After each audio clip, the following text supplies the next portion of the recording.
Hello friends, welcome to சுவையான சமையல். இன்றைக்கி நம்ம சுவையான மீன் ஊறுகாய் எப்படி செய்யறதுன்னு பார்க்கலாம். மீன் ஊறுகாய் செய்கிறதுக்காக நான் இன்றைக்கி சூறை மீனை நல்லா க்ளீன் பண்ணி சின்ன சின்ன துண்டுகளாக கட் பண்ணி எடுத்திருக்கேன். இப்போது இதை ஒரு பவுலில் சேர்க்கலாம். இது கூடவே 1/2 டீஸ்பூன் மஞ்சள் தூள், 1.5 டேபிள் ஸ்பூன் மிளகாய் தூள், 1 டீஸ்பூன் உப்பு நீங்கள் தேவையான அளவுக்கு சேர்த்துக்கோங்க. இதெல்லாம் சேர்த்துட்டு இதை நல்லா மிக்ஸ் பண்ணி எடுக்கலாம். அவ்வளோதான். மீனோட மசாலாவை சேர்த்து நல்லா மிக்ஸ் பண்ணி எடுத்ததுக்கப்புறமா இது ஒரு 1/2 மணி நேரத்துக்கு நல்லா ஊற விடலாம். மீனை மசாலாவோட சேர்த்து நல்லா ஊற வச்சு எடுத்ததுக்கப்புறமா இதை ஃப்ரை பண்ணி எடுக்கணும். மீனை ஃப்ரை பண்ணி எடுக்கிறதுக்காக ஒரு கடாய் எடுத்திருக்கேன். இதில் 1 கப் நல்லெண்ணெய் சேர்க்கலாம்.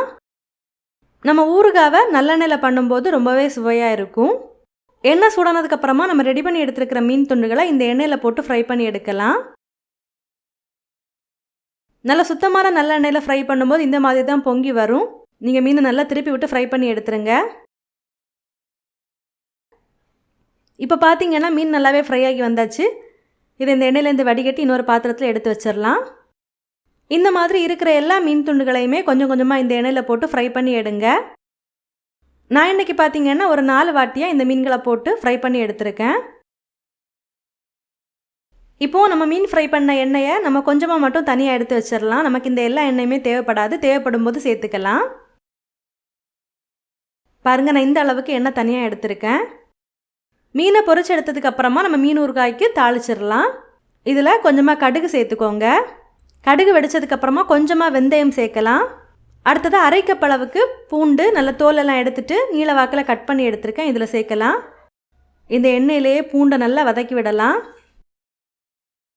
பூண்டு லைட்டாக வதங்கி வந்ததுக்கப்புறமா 1/2 கப் அளவுக்கு இஞ்சியையும் நல்லா நீல வாக்கில் கட் பண்ணி சேர்த்துக்கோங்க.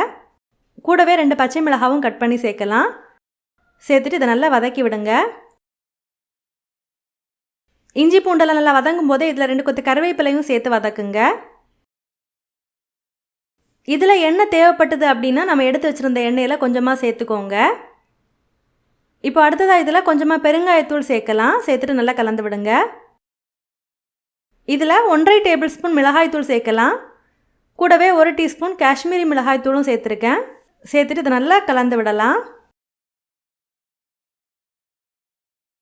அடுத்ததாக நம்ம ஃப்ரை பண்ணி எடுத்திருந்த மீன் துண்டுகளை இதில் சேர்க்கலாம். சேர்த்துட்டு மிதமான தீயில வச்சு நல்லா கலந்து விடுங்க.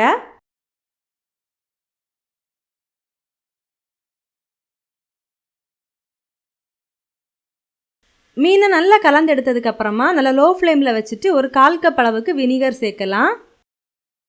சேர்த்துட்டு கலந்து விடலாம்.